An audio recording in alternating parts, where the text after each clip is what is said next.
Bismillahirrahmanirrahim. Assalamualaikum warahmatullahi wabarakatuh. Alhamdulillah nahmaduhu wa nasta'inuhu wa nastaghfiruhu wa nastahdihi wa na'udzu billahi min shururi anfusina wa min sayyiati a'malina. May yahdihillahu fala mudilla lahu wa may yudlil fala hadiya lahu. Wa asyhadu an la ilaha illallah wahdahu la syarika lahu wa asyhadu anna Muhammadan 'abduhu wa rasuluhu wa safiyyuhu min khalqihi. Balagha risalata wa adal amanah wa nasaha al-ummata wa jahada fillahi haqqa jihadihi hatta tarakana 'ala al-mahajjati al-bayda'i laylaha kanahariha la yazighu 'anha illa halik. Wa sallallahu alaihi wa ala alihi wa ashabihi wa sallama tasliman katsiran. Amma ba'd. Bapak-bapak dan ibu-ibu yang dirahmati Allah Subhanahu wa taala, syukur alhamdulillah pada siang hari ini Allah Subhanahu wa taala masih mencurahkan nikmat dan karunia-Nya kepada kita. Ya, sangat banyak sekali nikmat Allah Subhanahu wa taala yang diberikan kepada kita, yang seandainya kita hitung, ya pasti kita tidak sanggup untuk menghitungnya. Ya, wa in ta'uddu ni'matallahi la tuhsuha. Dan apabila kalian menghitung ya nikmat Allah, pasti kalian tidak akan sanggup. Dan salah satu ya nikmat yang Allah berikan kepada kita pada siang hari ini, ya, setelah Allah Subhanahu wa taala yang memberikan kita kesempatan untuk bisa melaksanakan kewajiban kita ya sebagai seorang muslim, ya, untuk melaksanakan salah satu salat fardu yaitu salat zuhur.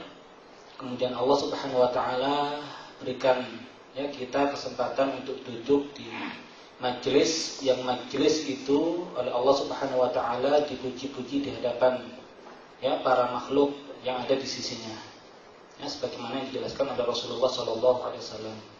Dan kita berharap ya Allah Subhanahu wa taala yang menjadikan kita siang hari ini duduk sejenak ya untuk mengkaji ilmu, itu adalah sebagai bukti bahwasanya Allah Subhanahu wa taala yang menginginkan agar kita menjadi orang-orang yang baik, hamba-hambanya yang baik. Karena Rasulullah dalam sebuah hadisnya mengatakan, man yuridillahu bi khairan yufaqihu fid din.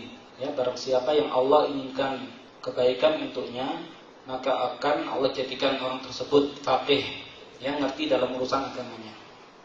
Karena betapa banyak orang-orang yang rajin ibadah, ya, namun ibadahnya tersebut ya tidak dilandasi dengan ilmu, ya, maka kualitas ibadah seseorang yang ya tidak dilandasi dengan ilmu dengan seseorang yang memang ibadahnya itu berlandaskan ilmu, maka sangat beda. Maka wajar ketika Imam Bukhari, ya, imam ahli hadis terkemuka, ya, Amirul Mukminin fil hadis, dalam kitab sahihnya memberikan ya salah satu judul ya dalam kitabnya itu al-ilmu qabla al-qaul wal amal. Jadi ilmu itu lebih dulu dibandingkan al-qaul, ucapan, wal amal, dan perbuatan. Maka siang hari ini ya kita duduk di sini adalah dalam rangka untuk ya talabul ilm, mencari ilmu, sehingga ya ibadah kita yang selama ini kita hanya sekedar ikut-ikutan, ya, itu bisa kita ketahui dalil-dalil rujukannya dalam Islam, ya, juga pendapat ulama dalam permasalahan fikih, sehingga ya masyarakat Indonesia ya yang beragam dengan berbagai banyak kelompok di Indonesia itu bisa kita pahami gitu ya, dari mana ya dasar-dasar pemikiran mereka, ya, rujukannya dari mana. Ya, insya Allah dengan belajar fikih perbandingan ya kita akan tahu ya masing-masing dari kelompok tersebut pendapatnya seperti apa. Dan insya Allah pada siang hari ini kita akan melanjutkan tentang pembahasan tema thaharah ya, yang sudah masuk pada pembahasan tentang najis ya. Jadi thaharah itu kan ada dua ya, thaharah ya minal hadath ya, dari hadath, ada thaharah minan najasah ya, bersuci dari najis. Maka bagian ya bersuci dari najis itu yang akan kita bahas ya. Dan pada pertemuan sebelumnya sudah dibahas tentang definisi najis, kemudian najis yang berkaitan dengan manusia. Maka siang hari ini kita akan membahas tentang hewan dan najis.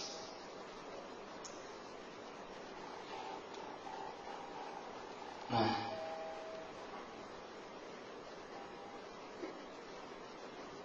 jadi kalau kita lihat bagan di situ, jadi hewan najis hewan itu bisa kita kelompokkan menjadi 3.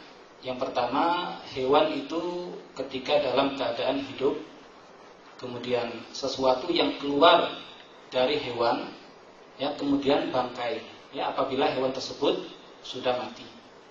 Nah, hewan yang hidup di situ antum bisa lihat ada babi, ada anjing, ada hewan buas. Jadi secara umum seperti itu. Nah, namun nanti akan kita bahas detail tentang pembahasan tentang babi. Menurut pendapat para ulama, tentang anjing, tentang hewan buas. Nah, kemudian sesuatu yang keluar dari hewan, nah itu ada kotoran, ada darah, ada keringat, ada susu, ada telur, dan ada kulit dari hewan tersebut. Nah, nanti pembahasan detail tentang najisnya benda-benda yang keluar dari hewan akan kita bahas juga. Kemudian yang ketiga adalah bangkai, kondisi hewan ketika sudah mati. Maka di situ ada untuk selain Allah, sembelihan tidak syar'i, ada disembelih oleh orang kafir, kemudian ada mati tanpa disembelih, kemudian ada potongan tubuh hewan hidup. Nah, jadi ulama ketika membahas tentang masalah bangkai, nah ini kita dahulukan pembahasannya di awal, karena nanti pembahasan untuk hewan yang masih hidup yang ada 3 poin itu akan kita bahas detail. Kemudian sesuatu yang keluar dari hewan juga akan kita bahas dengan detail. Nah, namun yang ketiga kita dahulukan tentang definisi bangkai dalam syariat Islam. Jadi bangkai oleh ulama itu dihukumi sebagai sesuatu yang najis. Jadi kalau kita menyentuh bangkai, maka kita telah menyentuh sesuatu yang najis. Nah, kemudian apa kriteria bangkai tersebut? Nah, yang pertama hewan yang sebetulnya hewan itu halal untuk dimakan, namun disembelih untuk selain Allah. Artinya kalau ada seseorang menyembelih hewan, entah itu ayam, kambing atau yang lain untuk persembahan selain Allah, maka hewan tersebut masuk ke dalam kategori bangkai, walaupun disembelih. Karena niat menyembelihnya bukan untuk Allah tapi untuk selain Allah. Kemudian sembelihan tidak syar'i. Jadi nanti ketika antum belajar tentang masalah makanan, kriteria penyembelihan yang syar'i seperti apa, nah nanti ada aturannya. Dan ketika seseorang menyembelih tidak sesuai dengan ketentuan syar'i, maka sembelihan orang tersebut hukumnya adalah bangkai. Kemudian disembelih oleh orang kafir misalkan, orang kafir menyembelih, nah sembelihannya orang kafir itu juga bangkai. Karena sembelihan yang dibolehkan itu adalah sembelihannya orang Islam dan ahli kitab. Sedangkan orang kafir itu tidak masuk ke dalam kategori itu. Kemudian mati tanpa disembelih. Jadi hewan mati tanpa disembelih itu masuk ke dalam kategori bangkai juga. Kemudian potongan tubuh hewan hidup. Maksudnya apa? Jadi kalau kita punya kambing misalkan, pengen bikin sate, daripada kalau disembelih semua itu nggak habis, kita potong kakinya, gitu ya. Nah, besok kakinya yang satunya lagi. Nah, potongan hewan, yang hewannya itu masih hidup, nah itu bangkai. Ma quti'a minal bahima, fahiya hayyatun fahuwa maitah. Jadi sesuatu yang dipotong dari al-bahima, hewan, fahiya hayyatun, dan hewan itu masih hidup, fahuwa maitah.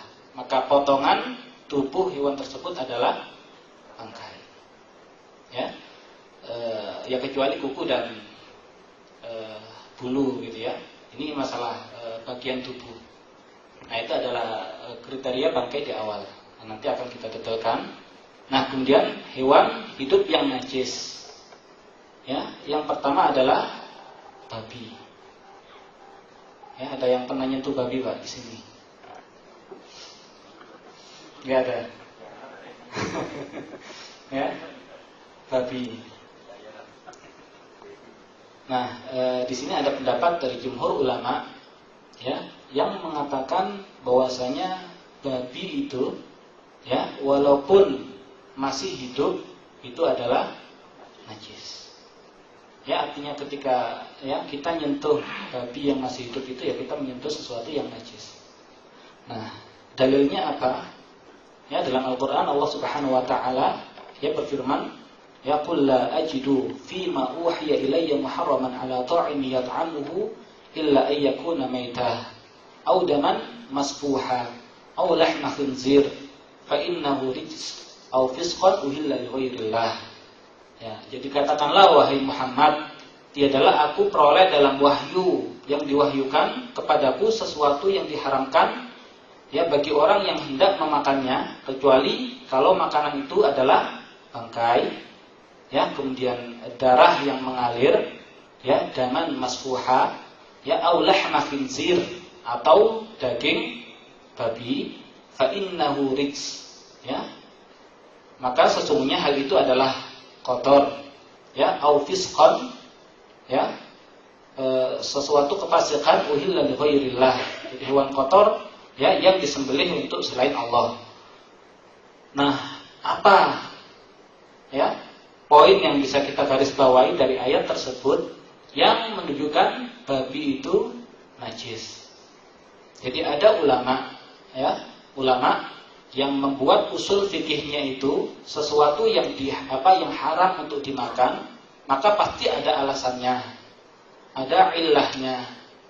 Nah, babi, ya, kenapa kok haram dimakan? Bangkai, kenapa kok haram dimakan? Ya, darah yang mengalir, kenapa haram dimakan? Maka kesimpulannya di situ fa innahu rijsun. Karena hal itu adalah sesuatu yang kotor, najis. Maka babi itu haram ya karena babi itu najis. Nah, ini adalah pendapat dari jumhur ulama. Nah, namun ternyata ada pendapat yang lain dalam madhab fikih, ya, dari kalangan Malikiyah yang berpendapat berbeda, ya, tentang masalah babi. Ya, jadi kalau madhab Maliki, ya, mengatakan babi itu tidak najis. Nah, karena hukum asal, ya, semua hewan itu suci. Nah, maka kalau tidak ada sesuatu yang menjadikan hewan itu najis, nggak ada dalilnya, ya udah kita hukumi hewan itu suci. Ya, maka dalam mazhab Maliki ini berbeda, ya, pandangan dengan pendapat jumhur ulama, ya, yang mengatakan babi itu walaupun masih hidup itu sudah najis, ya. Karena Allah katakan fa innahu rijsun, ya, karena sesungguhnya hal itu adalah rijsun, najis. Ya, cuman di sini nggak ada yang bermadzhab Maliki, Pak, ya, di Indonesia. Nggak punya mazhab. Nggak punya mazhab. Nah, kemudian hakikat kenajisan babi, Pak. Nah, di situ, ya, babi, ya, najis itu alasan. Apakah karena ada alasan-alasan ilmiah sebagaimana babi itu diharamkan, ya, atau semata-mata ketetapan Allah Subhanahu wa taala. Ya. Jadi kalau kita belajar fikih, nanti ada sesuatu itu yang disebut dengan illah, ya, ada yang disebut dengan hikmah. Ya, ada illah, ada hikmah. Illah itu sangat berkaitan dengan hukum. Kalau hikmah itu tidak bisa dijadikan, ya, alasan atau pedoman untuk membuat sebuah hukum. Nah, saya bertanya ke antum-antuna semua, ya, kenapa babi itu kok haram dimakan? Kenapa, Pak? Hah? Ya, apa hikmahnya? Hikmahnya apa? Ya, karena Allah Subhanahu wa taala ketika membuat syariat itu pasti ada hikmah di belakangnya. Yang itu ya untuk kebaikan manusia. Baik hikmahnya yang diketahui atau yang tidak diketahui. Nah, babi itu mengandung apa? Ya, bisa dibunuh nggak Pak sekarang? Hah? Bisa nggak Pak? Dengan kecanggihan teknologi misalkan. Ya, daging babi yang mengandung cacing pita itu ketika dimakan kan berbahaya. Kemudian diolah seperti apa dengan teknologi modern, kemudian dijadikan ya daging yang mengandung cacing pita itu tidak membahayakan. Bisa nggak sekarang? Bisa. Nah, terus apakah ya ketika teknologi manusia itu sudah mampu ya menjadikan daging babi yang tadinya itu mengandung madharat, sesuatu yang tidak baik buat tubuh manusia ketika dikonsumsi, ya itu menjadi sesuatu yang tidak berbahaya, lantas merubah hukum babi menjadi halal? Nah, itu nggak bisa, ya karena hikmah itu tidak bisa merubah hukum. Ya, jadi haramnya babi itu bukan karena adanya cacing pita, ya, tapi karena dia babi. Ya udah itu ya, karena dia babi, ya. Dan masalah di kita itu selalu hikmah itu, ya hikmah itu yang selalu dijadikan sebagai motivasi, ya seseorang itu untuk rajin dan giat beribadah. Gitu. Ya, sholat Pak misalkan, ya hikmahnya apa sholat itu? Gerakan sholat misalkan, kenapa kok rukuk begitu? Ya, kemudian kenapa kok sujud begitu? Ya duduknya begitu. Ya ternyata ketika teliti secara ilmiah medis, ternyata gerakan itu sangat bermanfaat buat kesehatan. Ya, yang tadinya sholatnya itu nggak benar, akhirnya benar Pak, khusyuk banget. Niatnya apa Pak? Biar sehat gitu ya. Nah itu masalah kayak gitu ya. Sholat malam, ya orang yang jarang sholat malam. Kemudian penemuan ya ilmiahnya kalau orang sholat malam itu bikin sehat. Ya besoknya saya akan sholat malam, ya supaya sehat. Ya kalau Nabi melarang minum ya sambil berdiri, ya walaupun fikihnya ada hukum ya yang lain karena Nabi pernah minum berdiri, tapi secara umum Nabi melarang minum berdiri. Ya ternyata ada penemuan kalau minum berdiri itu ya tidak baik untuk kesehatan karena ada katup yang terbuka, ya akhirnya minuman itu nggak ada penyaringnya. Nah akhirnya seseorang ya udah besok saya minum duduk. Nah itu mana iman kita lah kalau begitu, gitu ya. Nah artinya umat Islam ini kok nurut saja, ya dengan aturan Islam tanpa mencari tahu hikmahnya, insya Allah kebaikannya itu akan kembali ke orang tersebut. Ya, masalah di kita sekarang itu sok kritis, sok pinter lah. Ya, justru kekritisan kita yang tidak pada tempatnya itu menjadikan umat Islam semakin terpuruk. Ya, sahabat Nabi itu kalau Nabi ngomong apa, nggak pakai tanya udah dikerjakan. Ya, sholat, ya Nabi melempar satu sandalnya, sahabat ikut. Ya, ketika selesai sholat kan Nabi heran.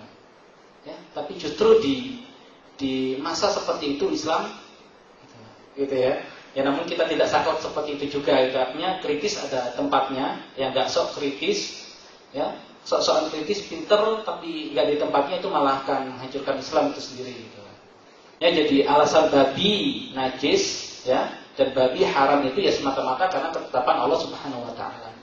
Kalau babi haram, ya otomatis babi itu najis menurut pandangan jumhur ulama. Nah, kemudian kulit babi, ya kulit babi. Dalam sebuah hadis Nabi mengatakan, ayyuma ihabin dubigha faqad tahura. Ya, kulit ya hewan ketika disamak itu tahura, menjadi suci. Nah, itu ada dalil seperti itu. Namun, ya kulit babi ketika disamak bisa nggak menjadi suci? Bisa nggak Pak? Ya, kan sekarang kalau tadi kita sepakat kulit ya babi itu najis, ya. Maka sepatu yang terbuat dari babi, tas yang terbuat dari kulit babi, kan najis. Ada nggak tas yang terbuat dari kulit babi Pak? Hah? Ya, sepatu. Nah, itu najis apa enggak, Pak? Ya, kan sudah melalui proses penyamakan, Pak. Ya, dan Nabi mengatakan ayyuma ihabin dubigha faqad tahura. Ya, setiap kulit yang disamak, ya, yang tadinya najis menjadi suci. Namun apakah babi itu bisa seperti itu? Nah, kita akan lihat pendapat ulama. Ya. Nah, ulama mengatakan, ya, ini jumhur, kulit babi itu walaupun disamak itu tidak suci. Ya, karena babi itu secara zatnya sudah najis, mau dibagaimanapun, ya, dirubah seperti apapun itu ya sudah najis saja gitu. Gitu ya. Nah, namun ada ulama yang mengatakan, ya, ketika kulit babi itu disamak menjadi suci. Ada, Pak. Nah, riwayat dari Abu Yusuf. Siapa Abu Yusuf? Siapa? Kita sama. Ya, bapaknya Yusuf. Ya. Sama nama ulama enggak familiar, Pak. Gitu ya. Sedangkan nama bapak ekonomi dunia siapa? Adam Smith. Tuh, tahu lah. Gitu ya. Giliran tanya Abu Yusuf enggak tahu. Ya, apa bukunya Adam Smith sehingga dikatakan sebagai bapak ekonomi? Hah? Padahal itu kan cuma jiplak, Pak. Jiplak kitabnya Al-Amwal. Ya, Al-Amwal itu kitabnya Abu Ubaid, ulama Islam. Ya, itu ulama yang membahas tentang masalah, ya, ekonomi negara. Dibahas di kitab itu, Al-Amwal. Ya, kemudian salah satu ulama yang mengarang masalah ekonomi negara, Abu Yusuf, punya kitab Al-Kharaj.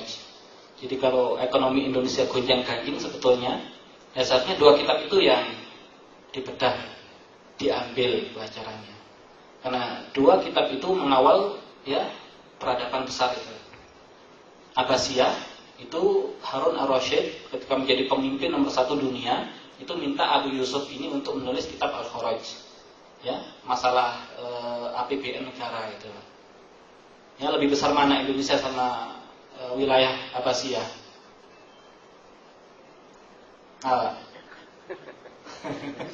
Ya, ya, kadang kita kan itu, Pak, nyari pemimpin itu susah di kita.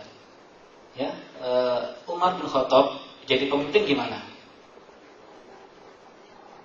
Abu Bakar kan yang nunjuk kan, musyawarah dengan sahabat. Ya, Umar pindah ke khalifah setelahnya Utsman, nunjuk 6 orang. Nah, itu kan orangnya sedikit lah, gitu ya. Alasannya kan begitu. Apakah begitu? Umar itu wilayahnya, ya, Jazirah Arab, ya, sampai Iran, ya, Uzbekistan segala macam masuk semua itu. Mesir, ya, Indonesia nggak ada apa-apanya gitu kan. Jadi artinya ulama Islam dulu itu sudah hebat, luar biasa. Nah, intinya Abu Yusuf kenal nggak? Siapa tadi? Ya, muridnya Imam Abu Hanifah, mazhab Hanafi. Jadi Abu Hanifah itu kan pendiri mazhab Hanafi. Nah, Abu Yusuf ini adalah muridnya. Ya, dia mujtahid mutlak juga. Ya, artinya berijtihad bisa, tapi dia ijtihad pakai usul fikih gurunya, walaupun hasilnya terkadang beda. Nah, dalam hal ini dia punya pendapat tersendiri. Ya, mengatakan kulit babi itu suci. Ya, kalau antum terlanjur ya beli, saya pakai pendapat Abu Yusuf kok gitu. Ya nggak begitu juga gitu ya. Ya, itu masalah fikih. Kalau antum tahu itu bukan masalah yang paling level tertinggi, Pak. Ya.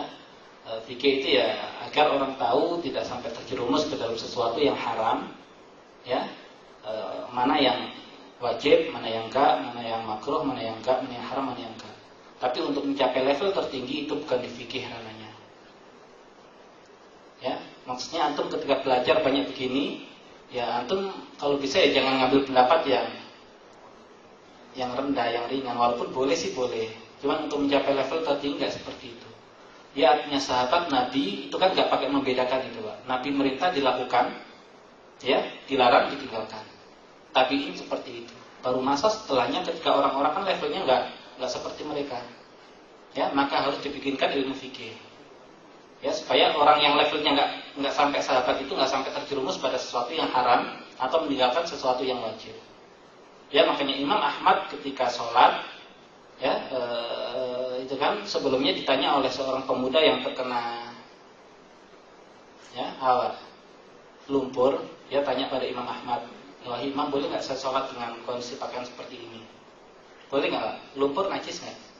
Antum belajar? Enggak, ya. Nah, silakan. Tapi besoknya ketika Imam Ahmad ya pergi ke masjid, pakaiannya terkena lumpur, pulang, ganti pakaian, baru sholat.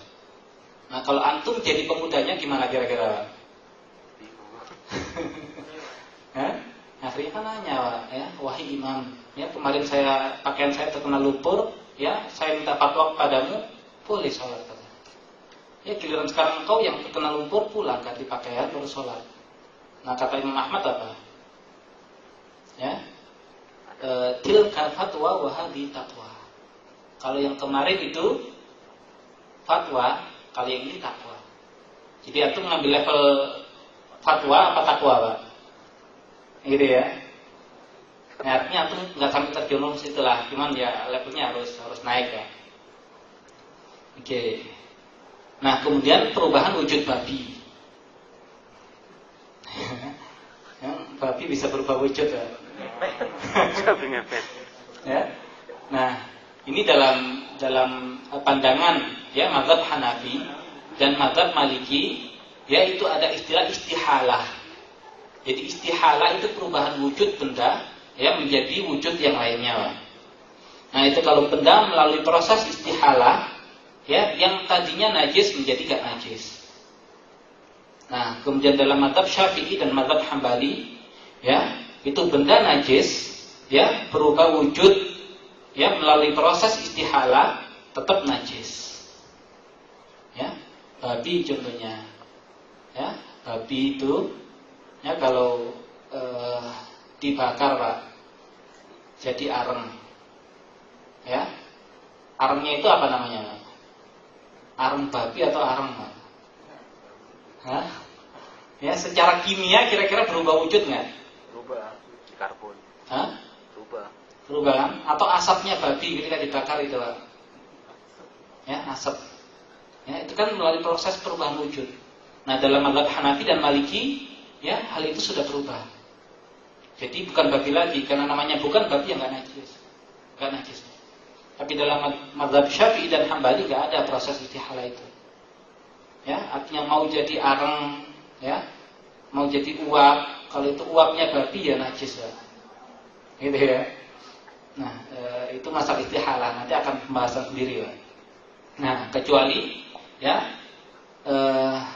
tadi ya kulit bangkai selain babi yang disamak.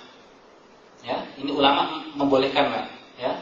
Kalau babi tadi kan jumhur ulama mengatakan tetap najis, tapi kalau selain babi, ya walaupun hewan itu haram dimakan, contohnya hewan buas, ya harimau misalkan, ya buaya misalkan, kalau sudah disamak itu menjadi suci.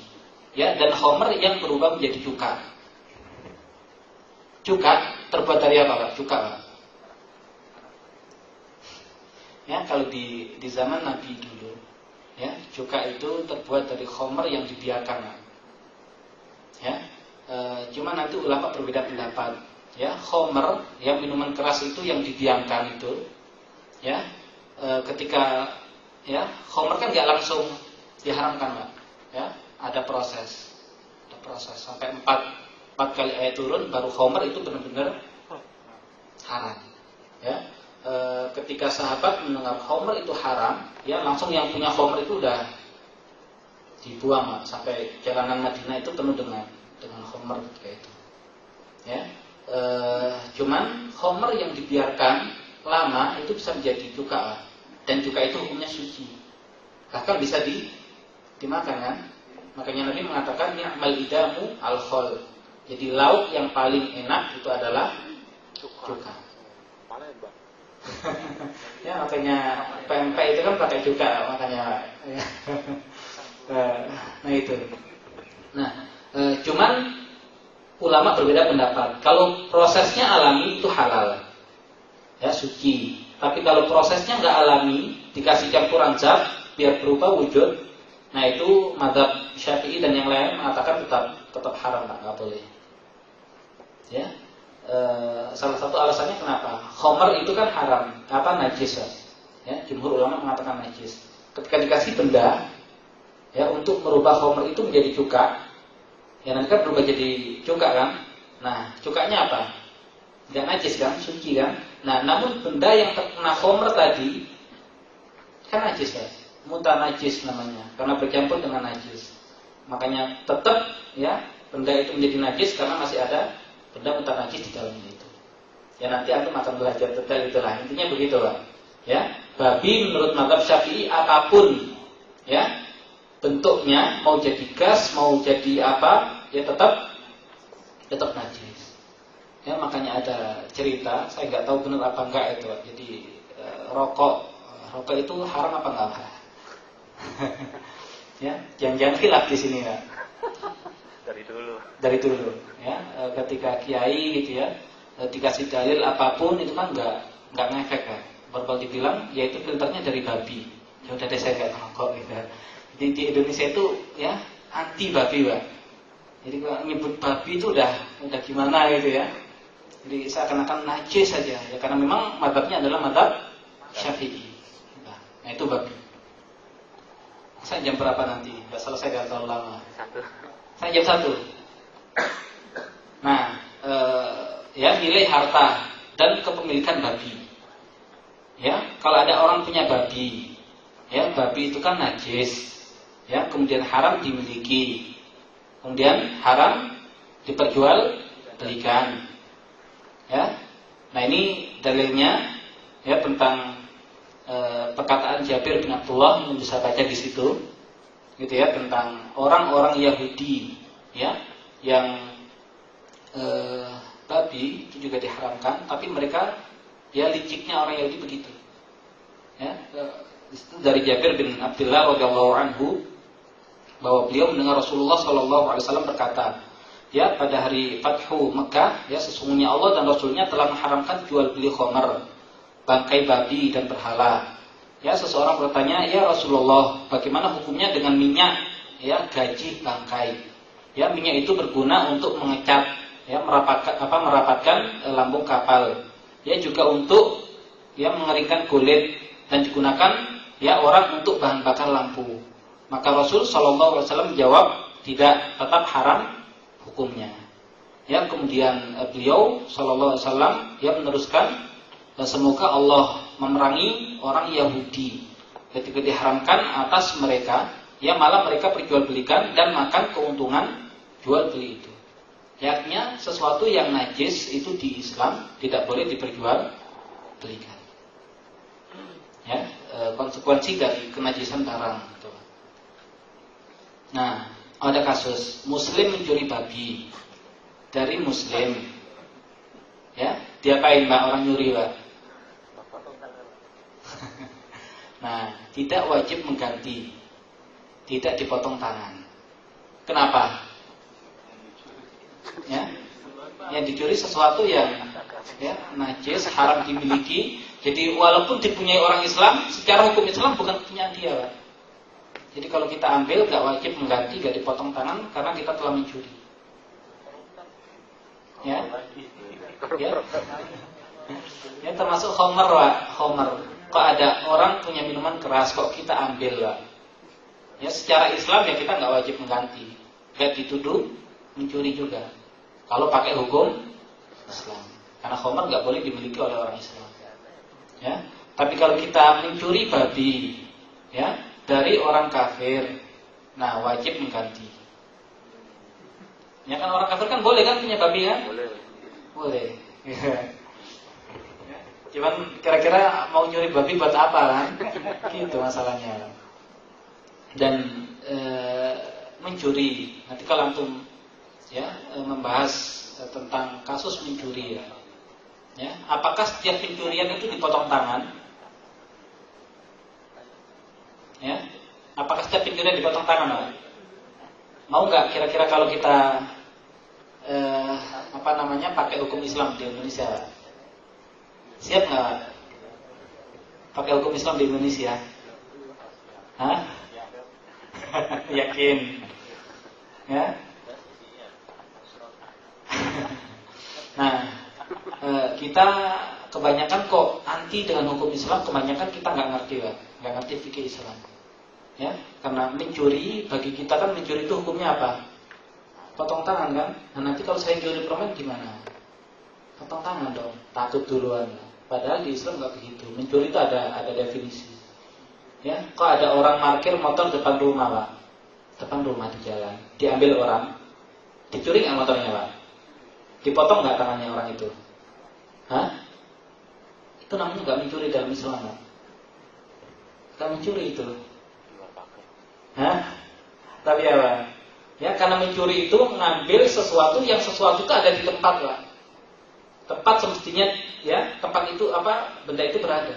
Pinggir jalan kan bukan tempat motor, Pak. Tempatnya di mana? Di garasi. Garasi. Ya baru kalau ada pencuri ngambil di garasi, nah itu baru kena hukum Islam. Gitu ya. Dan ya orang ngambil sandal, nyuri sandal misalkan, Pak. Dipotong tangan nggak, Pak? Nah nanti ada di shopnya, Pak. Nggak sembarang mencuri itu langsung dipotong. Kita tuh terlalu takut duluan, Pak. Ya nanti kalau pakai hukum Islam dipotong, ya dirajam, apalagi dibunuh, ya terlalu ketakutan enggak. Padahal hukum Islam nggak begitu. Gitu. Makanya kenapa kita harus belajar itu ya supaya kita ngerti itu. Nah, maka mustahil Islam itu akan bangkit ketika masih ya jauh kita dengan hukum Islam, Pak. Ya, tapi mungkin ke Islam bangkit, Pak. Mungkin. Insya Allah. Ya, memang kan fase setelah ini kan memang ya Nabi mengatakan al-khilafah ala manhaj nubuwah. Yang kekhilafan di atas manhaj Nabi. Cuman model khilafahnya ya harus seperti konsep Nabi, ya. Tidak asal klaim gitu ya. Nah, cuman ya itu tugas kita, Pak, menyiapkan generasi itu. Oke, lanjut, Pak, ya. Oke, anjing, Pak. Ya. Nah, anjing itu najis. Ya, menurut ya mazhab Hanafi dan mazhab Maliki, yang najis itu bukan anjingnya, tapi cuman air liurnya. Dalilnya apa? An Abi Hurairah radhiyallahu anhu anna Rasulullah sallallahu alaihi wasallam qala, "Idza syaribal kalbu fi ina'i ahadikum falyaghsilhu sab'an." Ya, kemudian dalam riwayat yang lain ulahunna biturab. Ya. Yang pertama dengan turab, tanah. Ya, maka perintah Nabi ya untuk mencuci sesuatu yang ya sisa minumnya anjing, ya yang dijilat anjing, ya dalam hadis yang lain idza walaghal kalbu, ya ketika anjing itu menjilat ya fi ina'i ahadikum dalam bejana kalian falyaghsilhu sab'an, ya maka cucilah sebanyak 7 kali, ya ulahun nabi turab, ya yang pertama itu dengan tanah. Nah, maka yang menjadikan sebab ya dicuci 7 kali karena najis itu adalah air liurnya, ya bukan seluruh tubuhnya. Dan ini adalah pendapat mazhab Hanafi dan Maliki. Nah, sedangkan mazhab Syafi'i dan Hambali laki-laki, ya seluruh badannya itu najis. Ya, yang kalau antum kesentuh anjing, walaupun nggak terkena air liurnya, nah itu antum sudah menyentuh sesuatu yang najis menurut mazhab Syafi'i dan Hambali. Ya, tapi kalau terkena air liurnya, nah itu beda lagi kasusnya. Ya, najisnya apa itu, Pak? Mughalladah. Ya. Najis mughalladah. Nah, ya dalilnya apa? Ya, mazhab Syafi'i dan mazhab Hambali ya mengatakan seluruh badan anjing itu najis. Jadi Rasulullah SAW itu pernah diundang ya masuk ke rumah salah seorang kaum, ya kemudian beliau mendatangi undangan ya tersebut. Nah, di waktu yang lain ya kaum yang lain itu mengundang Nabi ya untuk datang ke tempat mereka, namun Nabi tidak mendatangi. Nah, ketika ditanyakan kepada Nabi ya apa sebabnya beliau tidak mendatangi undangan yang kedua, nah beliau bersabda, ya di rumah yang kedua itu ada anjing, ya sedangkan di rumah yang pertama hanya ada kucing, dan kucing itu tidak najis. Nah, berarti apa? Anjing najis. Antum bisa bantah ini nggak Pak? Hebat kan ulama Pak. Ini khilaf ya. Artinya walaupun ada dalil seperti itu, pemahamannya kan nggak sama Pak ulama Pak. Ya bisa jadi yang najis hanya air liurnya. Dan Nabi ya berhati-hati supaya tidak terkena air liurnya gitu kan. Nah bisa jadi seperti itu. Kalau kita pakai pendapat yang pertama tadi, ya Hanafi dan Maliki. Tapi tetap ya Syafi'i dan Hambali berpegang bahwasanya memang ya anjing dan babi ya najis gitu, ya. Nah, hewan buas. Nah, sebelum kita bahas, saya ingin nanya pengetahuan antum. Ya, kita nyentuh macan nggak? Najis nggak? Najis nggak? Hah? Takut. Macan tidur. Ya. Ya. Gitu, pawang macan itu kan nyentuh macan segala macam. Dua serigala. Nah, apakah dia pakai cuci tangan lagi atau sudah nggak cuci tangan karena nggak najis? Nah, kalau selama ini kan antum babi sama anjing kan sudah sering kan dengar seperti itu. Nah, ini hewan buas Pak, hewan buas. Ular misalkan. Ya, najis nggak? Ya, supaya antum tahu nanti, udah jawab aja gitu kan, nanti antum akan lihat itu. Enggak najis. Insyaallah. Ya kalau selama ini antum pernah nggak nyentuh sesuatu yang buas Pak, hewan buas Pak? Pernah. Kebun binatang. Ya. Pakai cuci tangan lagi nggak Pak? Enggak. Nah berarti nggak najis ya. Nah kita lihat ya. Nah, mazhab Hanafi mengatakan najis. Nah kalau ada dua begitu aku jelas tahu pasti ada bawahnya gitu kan. Ya, nah ini pendapatnya Hanafi apa? Ya, dalil dari Abu Hurairah, ya Nabi bersabda, ya kullu dinabin minas siba', ya fa'aklu haram. Jadi sesuatu yang ya punya nab, ya punya taring itu, ya dari hewan buas, maka makannya itu haram. Ya, wa kullu dhinabin minat thair, dan juga burung yang punya kuku, ya untuk memburu itu juga haram. Nah artinya dalam mazhab ini mengatakan sesuatu yang haram itu pasti ilahnya adalah najis. Ya. Nah, ya, haram dimakan sama dengan najis. Maka ini usul fikih dari mazhab tersebut. Makanya kalau masalah usul fikih berbeda, pasti masalah turunannya itu akan berbeda juga gitu. Ya, antum harus tahu itu makanya. Dan Malikiyah ya serta Syafi'iyah mengatakan tidak najis. Ya, karena hukum asal semua hewan ya hidup adalah suci. Ya, kecuali dalam mazhab Syafi'i anjing dan babi. Itu saja, pokoknya mazhab Syafi'i itu udah anti banget, Pak. Ya, sama anjing dan babi. Ya, intinya begitu. Gitu ya. Dan antum kalau ngaku Syafi'i ya begitu harusnya. Oke. Ya, itu adalah bagian pertama. Jadi hewan ketika masih hidup. Ya. Tadi coba kita ulang sebentar ya. Ada babi, ada anjing, ada hewan buas. Nah, babi menurut jumhur najis. Menurut siapa yang enggak najis? Abu Yusuf. Ya, kemudian anjing yang najis ya air liurnya saja menurut pendapat Maliki dan Hanafi. Sedangkan Syafi'i dan Hambali mengatakan seluruhnya adalah najis. Kemudian hewan buas ya najis menurut Hanafi ya, tapi Syafi'i dan Maliki enggak. Ya kecuali tadi ya babi dan anjing ya. Nah air kencing dan kotoran. Ya. Nah, Syafi'i dan Hanafi mengatakan ya najis. Ya, baik itu dari hewan yang halal ataupun haram. Ya. Ya, dalilnya apa? Ya, Nabi SAW itu pernah istinja. Ya, minta kepada Ibnu Mas'ud untuk dibawakan batu. Ya, Ibnu Mas'ud cuman bawa 2 batu, satunya adalah kotoran. Dan Nabi memakai 2 batu itu kemudian ya menolak kotoran tersebut, kemudian Nabi mengatakan hadzal riksun. Ini najis. nggak bisa dipakai gitu ya. Najis untuk bersuci nggak mungkin gitu. Nah, tapi pendapat yang lain, mazhab Hambali, ya tidak najis jika dari hewan yang halal, najis jika dari hewan yang tidak halal. Maksudnya apa? Saya nanya gini,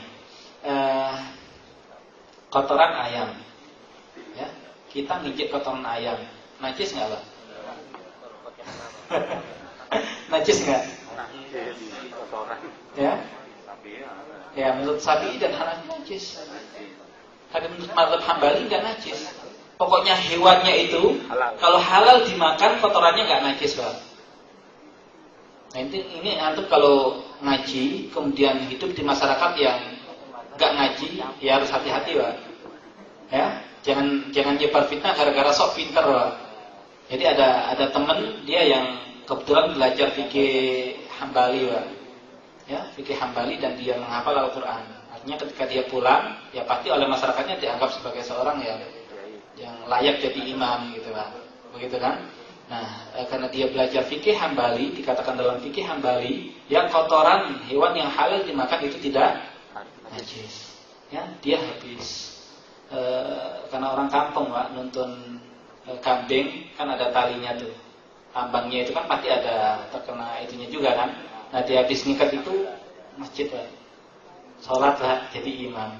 Nah, kira-kira antum kalau nggak belajar itu jadi makmum gimana Pak? Itu kan tadi bukan najis, kan begitu. Nah, artinya antum harus bisa hindari itu. Walaupun antum yakin bahwasanya itu nggak najis, ya silakan. Tapi jangan sampai itu menjadi fitnah di tengah-tengah masyarakat yang menganggap itu sebagai sesuatu yang najis. Gitu. Dalilnya apa kira-kira Hambali? Ya, jadi ya sebuah hadis karena Nabi sallallahu alaihi wasallam ya yusolli qabla ayyubnal masjid ya fi marabid al-ghanam. Ya, jadi dulu ya sebelum dibangun Masjid Nabawi, ya Nabi itu mendirikan sholat di kandang kambing. Kira-kira kandang kambing ada apanya Pak? Ada macam-macam. Nah, padahal sholat kan nggak boleh apa? Ya di tempat yang najis. Maka marabid al-ghanam, kandangnya kambing itu, dan kambing boleh dimakan berarti nggak najis. Nah, ini adalah istinbat ya ulama-ulama Hambali. Nah, unta, tapi Nabi dalam hadis yang lain melarang untuk sholat di kandang unta. Unta boleh dimakan nggak? Boleh. Nah, terus kok dilarang? Ya, boleh nggak minum ya, bukan susunya unta. Kalau susunya unta mah enak gitu kan. Air seninya unta. Hah? Kan boleh dimakan, kan? Air kencing dan kotoran. Nah, kalau tidak najis jika dari hewan yang halal. Berarti kan nggak najis, kan?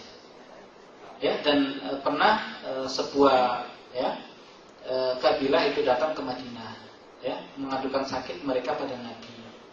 Ya, Nabi mengatakan sudah kamu pergi ke penggembala unta di sana itu, yang minta ya air seninya dan minum. Hari begitu Bang, minum beneran. Nah, akhirnya ini pendapat yang dipakai oleh mazhab Hambali mengatakan itu nggak najis, boleh diminum kok. Nah, tapi Syafi'i dan Hanafi gimana membantahnya? Ya itu kan darurah, itu obat. Nah, begitu. Ya, dan sholat di kandang kambing kan nggak harus banyak itunya juga kan, bisa dibersihkan. Itu ya, tapi khilafnya ulama begitu kan. Ya, terus kenapa kok Nabi melarang ya di kandang unta? Ya, ada yang mengatakan ya hikmahnya unta itu di situ tempatnya setan, Bang. Menurutnya setan, kumpulnya setan, maka nggak boleh. Ya, ada juga yang mengatakan kambing itu wataknya adalah lembut, sholat di situ nggak masalah. Tapi kalau unta itu kasar, keras, ya sholat di situ bisa bahaya. Ya, makanya Nabi Muhammad kan pernah mengatakan, ya, ma min nabiyyin illa ra'al ghanam. Ya, tidaklah ada nabi kecuali nabi itu pernah mengembala kambing. Ya, di sini ada yang pernah mengembala kambing, Pak? Gak ada. Berarti gak ikut sunnah Nabi Pak itu. Ya, Nabi mengatakan begitu. Artinya kok sekarang ada orang ngaku Nabi Pak, tanya aja pernah gembala kambing nggak? Kalau nggak, pastikan dia bukan Nabi Pak. Walaupun dia juga belum jelas bukan Nabi juga, ya kan? Tapi paling nggak kita punya itu Pak. Dan kenapa dia hikmahnya apa? Kok setiap Nabi itu gembala kambing? Nah itu karena kambing itu ya ulama sejarah mengatakan kambing itu kan wataknya lembut, ya kemudian aturannya gampang. Ya, maka Nabi sebelum menjadi Nabi ngatur umat itu yang diatur adalah kambing. Nah Umar bin Khattab itu pengembala juga. Pengembala apa? Unta. Maka watak Umar itu keras. Ya makanya ulama tadi salah satu hikmah gak beri sholat di itu ya begitu. Ya, makanya orang Indonesia itu wataknya lembut-lembut lah. Karena ngembala kambing. Tapi ya, kalau orang Arab kan gitu, apalagi yang Badui itu ya ngembalanya unta ya gitu lah. Ya, terserah antum, artinya ketika antum memilih itu sebagai sesuatu yang najis, yaitu ada di mazhab Syafi'i dan Hanafi. Kalau Hambali ya air kencing ya dan kotoran dari hewan yang halal dimakan itu enggak najis. Ya, kalau antum kena itunya ayam, kena kambing ya enggak, itu enggak usah dicuci gitu. Kalau menurut Hambali. Ya, dan Saudi kan begitu. Saudi kan pakai Hambali. Artinya nanti kalau antum kesana antum harus tahu itu, Pak. Harus tahu itu. Oke. Nah, ini yang dalil gitu ya. Hambali ya qadima unasun min Ukl wa Uraina fajtawu al-Madinah fa amarahum Nabi sallallahu alaihi wasallam bil qahim wa ishrabu min abwaliha wa albaniha. Jadi beberapa orang dari kabilah ya Ukl dan Urainah itu singgah di kota Madinah. Ya, kemudian tidak beberapa lama mereka terkena sakit perut, ya kembung dan bengkak. Kemudian mereka nggak tahan, ya karena cuaca Madinah. Jadi Madinah itu cuacanya nggak enak lah, nggak enak. Pernah ke Madinah lah. Nah, di zaman Nabi Madinah itu cuacanya nggak enak lah. Ya, makanya nanti terkait itu banyak masalah fikih. Makanya orang Yahudi itu tinggalnya nggak di pas di Madinah, di daerah pinggir-pinggiran lah, milih tempat lah. Makanya orang Ansor itu tepat di Madinah yang banyak penyakitnya. Makanya ketika pergi ke Mekah, ya umroh itu kan, nah orang Mekah mengatakan ini orang Madinah penyakitan orangnya, bisa kita serang gitu ya. Maka Nabi menyuruh pakai, kalau haji itu pakai apa? Iltijak namanya, satu kelihatan dia satu bahunya, dan ada lari-lari kecil kan, putaran pertama tawaf itu, dan itu untuk menghilangkan ya keyakinan orang-orang Arab Quraisy ketika itu mengatakan orang-orang Madinah itu lemah, akhirnya mereka nggak berani nyerang ketika itu. Ya, makanya efeknya itu di Madinah. Nah, orang ketika datang itu minta ya saran ke Nabi ya atas penyakit yang mereka alami. Ya, Nabi ya memerintahkan mereka untuk mendatangi unta milik Nabi yang digembalakan di luar kota Madinah, lalu minum dari air kencing dan susu unta tersebut. Nah, ini dari Hambali. Ya, silakan antum mau pilih yang mana? Ya. Oke, nadara. Ini jam berapa?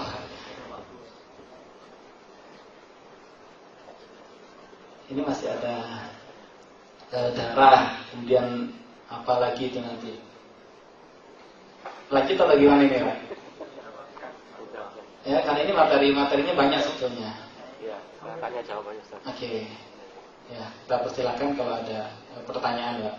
Jadi intinya pelajaran kita hari ini tentang ya najis ya dilihat dari ya hewan najis tadi.